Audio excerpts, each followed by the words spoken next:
الحمد لله نحمده ونستعينه ونستغفره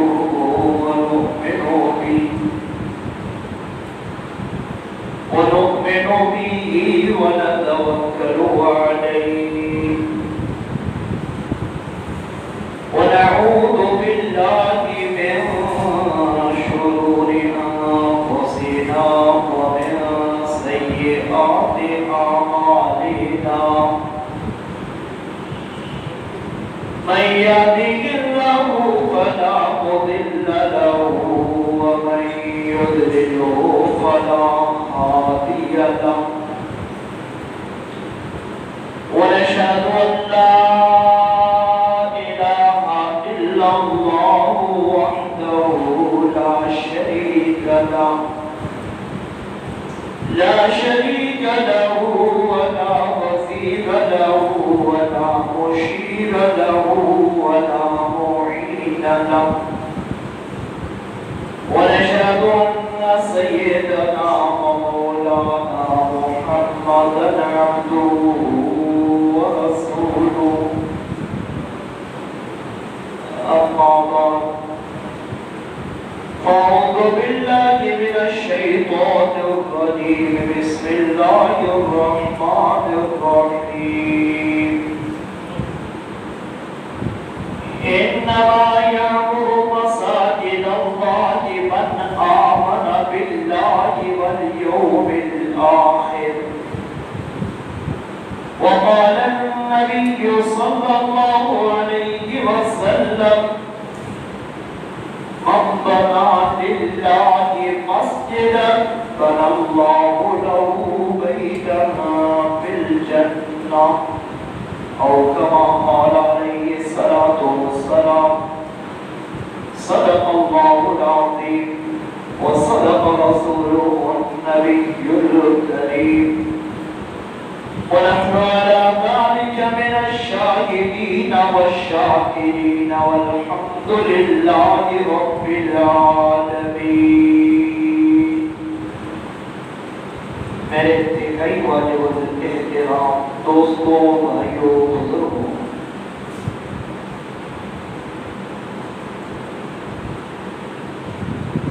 آج دنیا کے اندر اور بالخصوص پاکستان کے اندر جو ایک نئی بحث چل رہی ہے،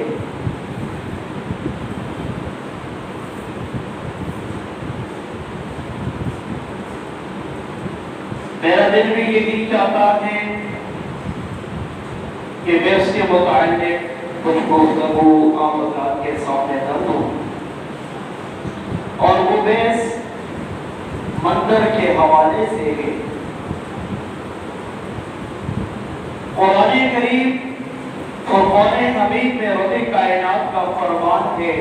انما یامر مساجد اللہ، کہ تم اللہ کے گھر کو تعمیر کرو، تم مسجدیں بناؤ۔ اور میرے عزیز دوستو،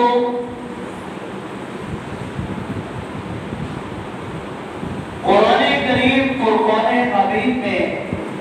رب کائنات نے جا بجا مسجد کا ذکر فرمایا ہے، اور مسجد کی نسبت اللہ تبارک و تعالی نے اپنے ساتھ کی ہے۔ رب کائنات فرماتے ہیں وَأَنَّ الْمَسَاجِدَ لِلَّهِ، وَأَنَّ الْمَسَاجِدَ لِلَّهِ، مسجدیں اللہ کا گھر ہے، مسجدیں اللہ کے لیے ہیں۔ انما یامر مساجد اللہ، تو میرے عزیز دوستو، مسجد کی نسبت اللہ تبارک و تعالیٰ کے ساتھ خاص ہے، اس بات میں کوئی شک نہیں۔ لیکن اور پھر جناب رسول اللہ صلی اللہ علیہ وسلم کی حیات مبارکہ، آقا مدنی محمد عربی صلی اللہ علیہ وسلم کی تعلیمات سے میرے عزیز دوستوں، ہمیں کیا ملتا ہے؟ آقا بدری کا ارشاد ہے من بنا للہ مسجدن، کہ جس کسی نے اللہ کا گھر بنایا، مسجد تعمیر کی، بنا اللہ لہ بیتا فی الجنہ، میں اس کے لیے جنت کے اندر گھر تعمیر کروں گا، میں اس کے لیے جنت کے اندر محل تعمیر کروں گا۔ میرے عزیز دوستو، دنیا کی دھرتی پر سب سے پہلا گھر بننے والا وہ کون سا گھر تھا؟ بیت اللہ شریف۔ سب سے پہلے بیت اللہ کی بنیاد رکھی گئی، اور یاد رکھو بیت اللہ شریف کی سب سے پہلی تعمیر حضرت ابو دردہ رضی اللہ عنہ سے روایت ہے، فرماتے ہیں کہ میں نے جناب رسول اللہ صلی اللہ علیہ وسلم سے پوچھا کہ حضور دنیا کی اس دھرتی پر سب سے پہلے کون سا گھر بنا؟ تو آقا مدنی نے ارشاد فرمایا کہ بیت اللہ شریف۔ پھر میرے عزیز دوستو، حضرت ابو دردہ رضی اللہ عنہ فرماتے ہیں کہ میں نے آقا مدنی سے پوچھا کہ حضور بیت اللہ کے بعد دوسرے نمبر پر کون سا گھر بنا؟ تو آقا مدنی نے ارشاد فرمایا کہ بیت المقدس۔ پہلے بیت الحرام، بیت الحرام بیت اللہ شریف کو کہا جاتا ہے، اور پھر اس کے بعد دوسرے نمبر پر جو گھر تعمیر ہوا وہ بیت المقدس۔ اور اسی طرح آقا مدنی محمد عربی صلی اللہ علیہ وسلم جب مکہ مکرمہ سے ہجرت کر کے مدینہ منورہ تشریف لائے تو قبا کے اندر آپ صلی اللہ علیہ وسلم نے سب سے پہلے مسجد کی بنیاد رکھی، جس کا نام مسجد قبا ہے۔ اور پھر آقا مدنی محمد عربی صلی اللہ علیہ وسلم مدینہ منورہ تشریف لائے، قبا سے مدینہ ہے، تو آقا مدنی محمد عربی صلی اللہ علیہ وسلم نے بنو جراح کے قبیلے کے 2-3 بچے تھے، اور جن کی ملکیت میں مدینہ منورہ جہاں مسجد نبی بنی ہے وہ جگہ تھی، تو آپ صلی اللہ علیہ وسلم نے قیمتاً اس کو خرید کر کے اور وہاں مسجد نبی کی بنیاد رکھی۔ پھر یہ آقا مدنی محمد عربی صلی اللہ علیہ وسلم کی تعلیم ہے کہ تم اللہ کے گھروں کو بناؤ۔ آقا نے یہ نہیں فرمایا کہ تم مندر بناؤ اور گھروں کو گراؤ، مسجدوں کو تم گراؤ، بلکہ میرے عزیز دوستو آپ صلی اللہ علیہ وسلم کی تعلیمات سے یہ ملتا ہے کہ تم مسجدیں بناؤ، اور رب نے قرآن کریم کے اندر فرمایا وَمَنْ أَظْلَمُ مِمَّنْ مَنَعَ مَسَاجِدَ اللَّهِ، جو ظلم کرتا ہے، مسجدوں کو گراتا ہے، وَسَعَىٰ فِي خَرَابِهَا، یا ان کے اندر خرابی چاہتا ہے، مسجدوں کی آبادی کے اندر، مسجد کی زیب زینت کے اندر، مسجد کی میرے عزیز دوستوں مسجد کی تعمیر کے اندر اگر کوئی خرابی چاہتا ہے تو رب کائنات نے فرمایا وَمَنْ أَظْلَمُ، اس سے بڑا ظالم کوئی نہیں ہے، اس سے بڑا ظالم کوئی نہیں ہے۔ ہمیں تو دین اسلام سے، اور دین اسلام میں عزیز دوستو ان الدین عند اللہ الاسلام، ان الدین عند اللہ الاسلام، یہ سب سے پسندیدہ دین ہے، دین اسلام۔ آج اسلام آباد کے اندر اسلام آباد اسلام کے نام سے کثیر تعداد میں مسلمانوں کی آبادی، اکثریت سے مسلمان رہتے ہیں، تو میرے عزیز دوستو یہ کون سا دین، کون سا قانون، کون سا اسلام، اور کون سا میرے عزیز دوستو انصاف یہ کہتا ہے کہ جہاں مسلمانوں کی اکثریت ہو، جہاں اہل اسلام اکثریت سے آباد ہو، وہاں مندر کی بنیاد رکھی جائے۔ اور آپ کی معلومات میں ایک بات اور عرض کر دیتا ہوں، اسلام آباد کے قرب جوار کے اندر پہلے سے ایک مندر تعمیر شدہ ہے اور کئی عرصہ پہلے سے وہ بنا ہوا ہے، لیکن میرے عزیز دوستو بالکل ویران ہے، کئی سالوں سے ویران پڑا ہوا ہے۔ تو میرے عزیز دوستو، میں پہلے بھی کئی بار یہ عرض کر چکا کہ یہ مسلمانوں کے اسلام کو ٹھیس پہنچانے کے لیے، مسلمانوں کے اسلام کو پرکھنے کے لیے یہ سارے معاملات کیے جا رہے ہیں، اور وقتاً فوقتاً آیا روز ایک نیا معاملہ سامنے آتا ہے، لیکن ہمیں تو رب کائنات کے فرمان اور جناب رسول اللہ صلی اللہ علیہ وسلم کی تعلیمات سے تو یہ ملتا ہے کہ تم اللہ کے گھر بناؤ، یہ نہیں کہ اللہ کے گھروں کو گراؤ، بلکہ اللہ کے گھروں کی آبادی میں توسیع کرو، ان گھروں کو آباد کرو۔ میرے عزیز دوستو، یہ کہاں کا انصاف؟ ایک غیر مسلم بھی اگر انصاف کی بات کرے گا تو یقیناً وہ بھی کہے گا کہ یہ کوئی انصاف نہیں ہے کہ 30-25 سالہ پرانی مسجد کو شہید کیا جائے اور نئے ارادے کے ساتھ، نئے عزم کے ساتھ مندر کی بنیاد رکھی جائے۔ پھر میرے عزیز دوستو کہا کیا جائے کہ مسجد غیر قانونی جگہ کے اوپر بنی ہے، مسجد غیر قانونی ہے۔ تو میرے عزیز دوستو، یہاں تو ہر مسلمان کا ایک سوال پیدا ہوتا ہے، آیا جو مندر بن رہا ہے، جس مندر کی بنیاد رکھی جا رہی ہے، کیا وہ قانونی ہے؟ کیا یہودیوں نے اس کی پیمنٹ ادا کی ہے؟ کیا وہاں سے ان کو کرنسیاں ملی ہیں؟ کیسے وہ زمین مل چکی؟ اور جہاں مسلمانوں کی اکثریت ہے، جہاں جس کی اکثریت ہوتی ہے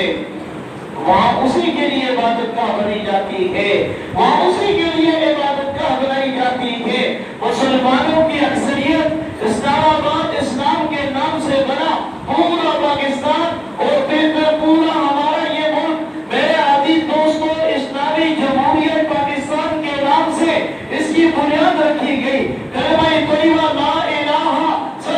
الا اللہ محمد رسول اللہ، اس کے اوپر اس ملک کی بنیاد رکھی گئی۔ میرے عزیز دوستو، یہ تو ہمارے اسلام مسلمان ہونے کا سرٹیفکیٹ ہے، اور پھر ہم جو ہے مسجدوں کو گرائیں، ہم مسجدوں سے نفرت کے بیج بوئیں، ہم مسجدوں سے مسلمانوں کی کنارہ کشی کی کوششیں کریں، اور پھر میرے عزیز دوستو مندروں کی بنیاد رکھیں۔ تو خود انصاف کرو، خود سوچو۔ میرے عزیز دوستو،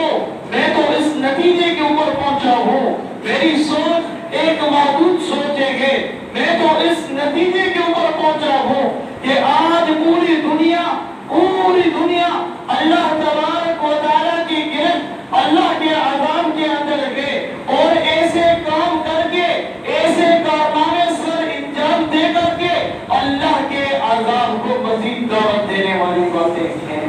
پہلے ہم عذاب سے نہیں نکلے، پہلے ہم نے گناہ سے توبہ نہیں کی، پہلے ہم نے اپنے گناہ نہیں چھوڑے، لیکن مزید اللہ کے عذاب کو دعوت دے رہے ہیں۔ آج دنیا کے اندر ایک عذاب کورونا نام سے، یقیناً جب ہمارے کارنامے ایسے ہیں، ہمارے اعمال ایسے ہیں، تو یہ یقیناً عذاب ہے میرے عزیز دوستو، اور اس میں کوئی شک کی بات باقی نہیں رہتی۔ اللہ کی ناراضگی ہے، جب تک ہم اللہ کو راضی نہیں کریں گے، اور اللہ کو راضی کیسے کیا جائے گا؟ کہ ہم گناہوں سے توبہ بھی کریں گے اور ہم اپنے اعمال کو بھی درست کریں گے، ہم اپنے اعمال کو بھی صحیح سمت پر لائیں گے۔ یہ نہیں کہ منہ سے ہم توبہ کریں اور میرے عزیز دوستو ہمارے اعمال جیسے تھے ویسے ہی ہوں، اسی طرح ہم گناہوں کے اندر لگے رہیں، بلکہ ہمیں سچے دل سے گناہوں سے توبہ کرنی ہوگی، اللہ کی طرف متوجہ ہونا ہوگا، اور حق اور باطل کے آگے میرے عزیز دوستو سچ اور جھوٹ کے درمیان ہمیں امتیاز کرنا ہوگا، ہمیں کفر اور اسلام کے درمیان واضح امتیاز کرنا ہوگا۔ حق حق ہے اور میرے عزیز دوستو باطل باطل ہے، اور یقیناً حق کی ہمیشہ فتح ہوا کرتی ہے۔ نصر من اللہ وفتح قریب۔ اب جو ہوتا ہے اس کے ساتھ اللہ کی مدد ہوتی ہے۔ تو میرے عزیز دوستو، اللہ تبارک و تعالیٰ سے گناہوں پر توبہ کرو، اور رات دن میرے عزیز دوستو اللہ سے دعائیں مانگو کہ یا اللہ اسلام کا بول والا فرما، اسلام کو عام فرما، اور یا اللہ جو اسلام کے یا اللہ اسلام کو نقصان دینے والے ہیں، اسلام کے ساتھ دشمنی کے اوپر تلے ہوئے ہیں، یا اللہ تو نے ہدایت نصیب فرما۔ اگر وہ ہدایت کے قابل نہیں ہے تو یا اللہ تو نے عبرت کا نشان بنا، یا اللہ تو نے نصف و نابود فرما۔ میرے عزیز دوستو اللہ سے دعائیں کرو، دعائیں مانگو۔ میں نے گزشتہ جمعے کو بھی جمعے کے خطبے میں عرض کیا تھا کہ کثرت کے ساتھ درود شریف پڑھو۔ میرے عزیز دوستو تمام عبادات کا لب و لباب دعا ہے، الدعاء مخ العبادات۔ آقا مدنی کی محمد عربی صلی اللہ علیہ وسلم کے حدیث مبارکہ ہے، الدعاء مخ العبادات۔ دعا تمام عبادت کا مغز ہے، لب و لباب ہے، اور دعا کا لب و لباب کیا ہے، دعا کا مغز کیا ہے، وہ درود شریف ہے۔ کثرت کے ساتھ درود شریف پڑھو، دعا سے پہلے درود شریف پڑھو، دعا کے بعد درود شریف پڑھو، تاکہ ہماری دعائیں قبول ہو۔ سچے دل سے توبہ استغفار کرو، اور دین اسلام کی، مساجد کی، مدارس کی، امت مسلمہ کی حفاظت کے لیے اللہ سے دعائیں کرو۔ میرے عزیز دوستو غیر مسلم، میرے عزیز دوستو کبھی بھی مسلمان کی فتح نہیں چاہتا۔ یقیناً یہ اللہ کی نصرت اور فتح ہے کہ ہر میدان کے اندر اللہ تبارک و تعالی مسلمانوں کو، اسلام والوں کو نصرت عطا فرماتے ہیں، اور اپنی قدرت کاملہ سے اہل ایمان کی مدد فرماتے ہیں۔ اور ہمیں اللہ کی ذات سے امید ہے کہ انشاءاللہ آگے بھی ایمان کی مدد ہوگی۔ لیکن میرے عزیز دوستو ہم نے توبہ کرنی ہے، اپنے اعمال کو درست کرنا ہے، ہم نے اپنے اعمال کو صحیح سمت کے اوپر لانا ہے، اور ہر اس بات سے ہم نے اعتراض کرنا ہے، اور اس بات سے ہم نے بچنا ہے جو گناہ ہو،